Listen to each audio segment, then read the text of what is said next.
नर्मदा काव्य मंच से आपका मित्र पंडित गिरिमोहन गुरु और हम अपनी आत्मकथा के अंतर्गत आपको है तो हमारी आत्मकथा पर और शब्द हैं हमारे विजयगिरि गोस्वामी के, उन्होंने शब्द गुम्फन किया है और उसका नाम रखा है ये देखिए कृति है दोहे गुरु के द्वार। हमारे साहित्य के बारे में लिख रहे हैं इस समय वो एक हमारी शोध ग्रंथ है हमारा पंडित गिरिमोहन गुरु के काव्य का समीक्षात्मक पंडित गिरिमोहन गुरु के काव्य का समीक्षात्मक अध्ययन जो कि तैयार किया है, जिस पर बरकतुल्लाह विश्वविद्यालय से हमें एमफिल प्राप्त हुई है। और उसमें ये क्या देखिए किस प्रकार से उस किताब के बारे में कवि ने लिखा है। तो पर्यावरण के बारे में उसकी शोध ग्रंथ में क्या है वो लिख रहे हैं, आप देखिए। धुआं मिलों का उगलता देखो चारों ओर, पर्यावरण बिगाड़ता शहरी वाहन शोर। धुआं बढ़ा आकाश में जंगल हुए विनष्ट, और अब भी ना चेते अगर सहना होगा कष्ट।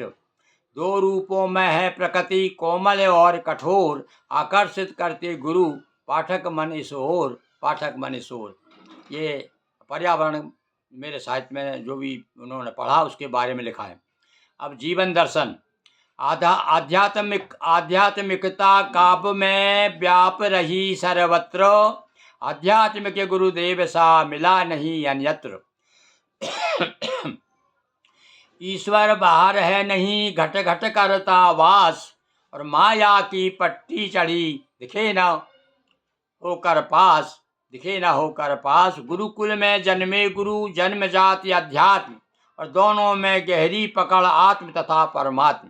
फिर से सुनिए इन पंक्तियों को, मेरा पूरा जीवन दर्शन दो पंक्तियों में उन्होंने प्रस्तुत किया है गोस्वामी जी ने कि गुरुकुल में जन्मे गुरु जन्म जाति अध्यात्म, दोनों में गहरी पकड़ आत्म या कि परमात्म।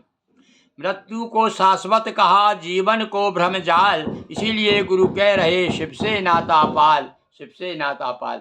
और आजकल हमने वास्तव में भगवान शिव के लिए संक्षिप्त जो शिव पुराण प्रसिद्ध है उसे संक्षिप्त शिव पुराणम नाम से दोहा चौपाइयों में प्रस्तुत किया है, ताकि हमारे शिव भक्त जो हैं उसका नियमित रूप से रामायण की तरह पाठ कर सकें। नैतिक जीवन मूल्य। पहले कोई लक्ष्य ले फिर करे अपना कर्म, गिरिमोहन को समझा रहे मानव जीवन मर्म।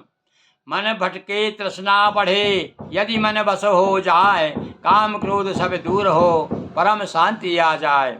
जीवन दर्शन काव्य का है महत्व का अंग, सिखलाते तत्पर हमें यह जीने का ढंग, यह जीने का ढंग। तो आज हमने आपको पर्यावरण, जीवन दर्शन और नैतिक जीवन मूल्य इन विषय को लेकर के उस कृति में जो उदाहरण दिए गए हैं डॉक्टर भारती मिश्र के द्वारा, उसका देखिए आपने काव्य में किस प्रकार प्रस्तुत किया है। आपको निश्चित रूप से उन्हें बधाई देना चाहिए। बहुत बहुत धन्यवाद।